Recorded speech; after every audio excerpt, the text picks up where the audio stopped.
حنسا مودويل كحسب نقول كابدكاسكا تسيخا انتخا ناريا زان كان سمع عمرها دما 100% يسرح له جنكعا حنت كالك توصي تخلن ولاون حنت صاوعتها كتنقصا سيتخلن حوشت ناجزا سونتكا تأثير كالغا أزي لوكيد إن سيندروم ويكعا ملو لمسي بال نمليونات سبات دما زمعلتاوي حكني حيوتميو جن هذا معلتي حنت كنت سانتم اتخون شب أو رأسها انت زقبر الكامو بحساوكا تراي وموبايلكا كتدول مصدرها كتصحف ويدما ولجركا كتزور انت تخلكا أزي لا هو وليد فيلم يكونن لومي أبز حز ساعات أبيت فتنتات السرح زولو جبوت حكيو إيلون ماسك زمرحو كوبانيا نيورالينك نود سب نفرك كمبيوتر فرك سب كيرو جميرولو مو ازي تكنولوجي تأمر ديو ويس مودع تناسنت ود سبيو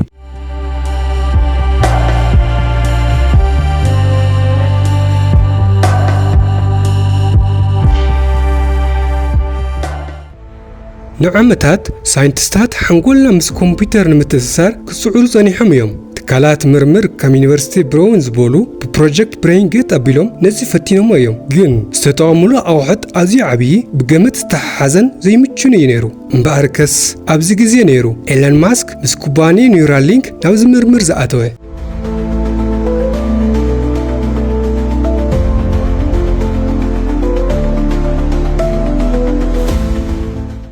قدمي شمونت عمت نولاند 4 استبحال ود 21 عمت منسي مس محزتو اب حرك حمس كله هندبت بزغاطمو حدكا عند حقوق قدات بصحيو كاكساد تحتي ملو بملو لميسو شمونت عمتات نولاند كاورسو وصاي كالي اكلاتو كنقساوس يكاله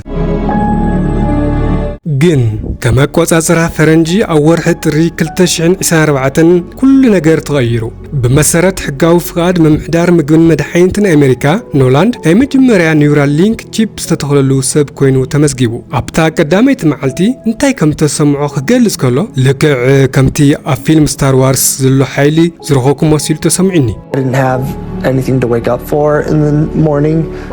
and this has changed that for me.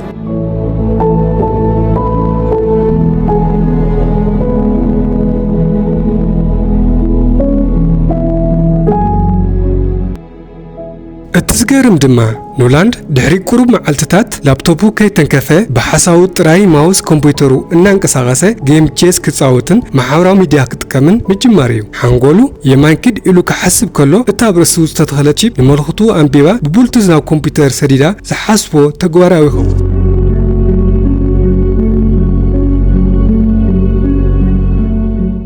እዚ ቴክኖሎጂ ብከመይ ይሰርሕ አንጎልና ብቢሊዮናት ዝቁፀሩ ኒውሮናት ዝተሃነፀ እዩ ኢድካ ክትንቀሳቀስ ክትሓስብ ከለኻ እዞም ኒውሮናት ኤሌክትሪካል መልእኽቲ ይላኹ ኒውራሊንክ ድማ ነዚ መልእኽቲ እዩ ዘንብብ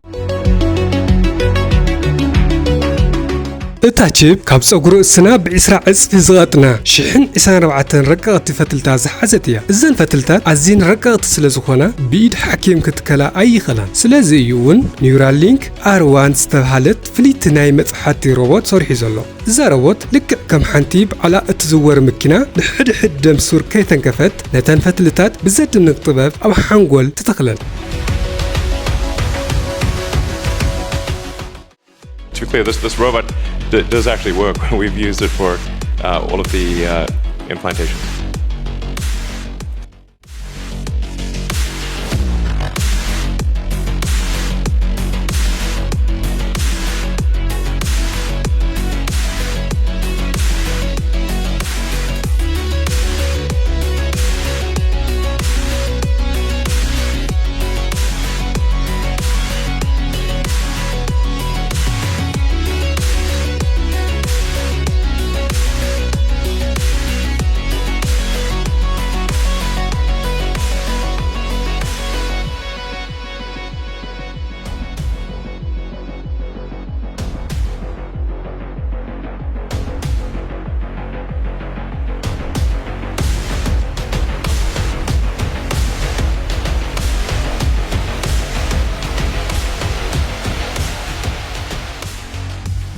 ልምስ ምፍዋስ የመጀመርታ ዕማም ጥራዩ ኒውራሊንክ ንመጻኢ እንታይ መደበሎ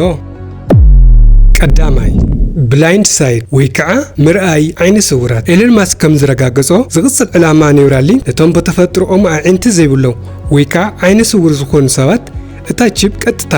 ናብተናይ ምራይ ክፍለ ሓንጎሎም ቪድዮ ብምስላት ክሪዩ ምግባር እዩ ካልኣይ ቴሌፓቲ ወይ ከዓ ብሓሳብ ጥራይ ምዝራብ ኣብ መጻኢ ምስ መሓዙትካ ብስልክ ብምድዋል ወይ እውን ቃላት ምውፃእ ከየድልየካ ሓሳባትካን ስምዒትካን ካብ ዝኾነ ቋንቋን ላዕሊ ቀጥታ ካብ ሓንጎልካ ናብ ሓንጎል መሓዙትካ ክተመሓላልፍ ትኽእል ኢኻ ሳልሳይ ፍልጠት ዳውንሎድ ምግባር ልክዕ ከምቲ ኣብ ፊልም ማትሪክስ ዝረኣናዮ ሓደ ሓድሽ ቋንቋ ክትምሃር ወይ እውን ነፋሪት ክትዝውር እንተደሊኻ ናብ ቤት ትምህርቲ ምኻድ ከየድልየካ ነቲ ፍልጠት ቀጥታ ናብ ሓንጎልካ ዳውንሎድ እትገብረሉ ዓለም ክመጽእ እዩ ሰባት ምስቲ ኣዝዩ እናበልሕ ዝመጽእ ዘሎ ኣርቲፊሻል ኢንተለጀንስ ማዕረ ንክወዳደሩ እዚ ቺፕ እንኮ መፍትሒ እዩ ይብል ኤለን ማስክ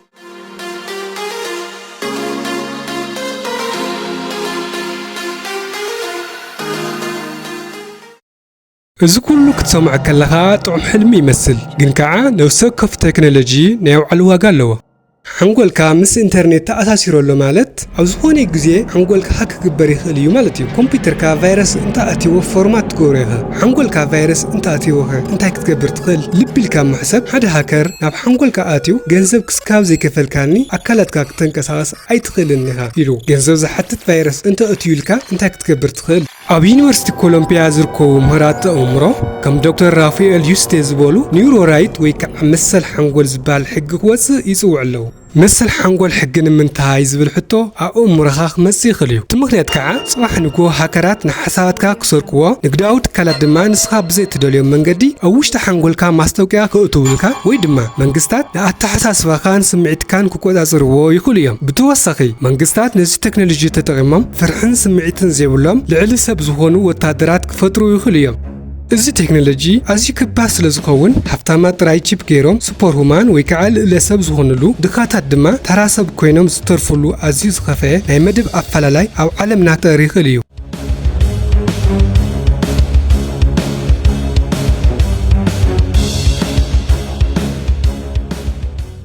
ግስጋሴ ቴክኖሎጂ ኒውራሊንክ ብርግጽ ንምዕባለ ሳይንስ ይዕውት ኣሎ ነቶም ተስፋ ዝቆረጹ ዝለመሱ ሰባት ሓድሽ ህይወትን ብርሃንን ይህቦም ኣሎ እዚ ብሓቂ ዘድንቕ ተኣምራዊ ሕክምና እዩ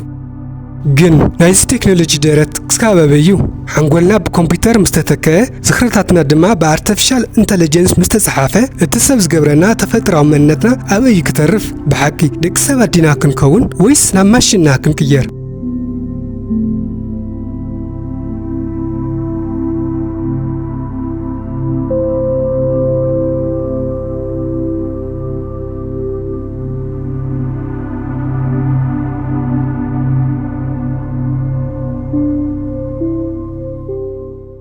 እዚ ነፍሲ ወከፍና ክንምልሶ ዝግባእ ሕቶ እዩ ንስኻትኩም ከ እንታይ ትብሉ ሓንጎልኩም ምስ ኢንተርኔት ክትተሓሓዝ ፍቃደኛታት ዲኹም ሪቶኹም ኣብ ታሕቲ ጻፉለይ እዚ ቪድዮ እንተመሲጥኩም ላይክ ሼር ምግባር ኣይትረስዑ ቤተሰብ ቻናል ኣንድሮሜዳ ኦንላይን ሚድያ ንምዃን ድማ ሳብስክራይብ ግበሩ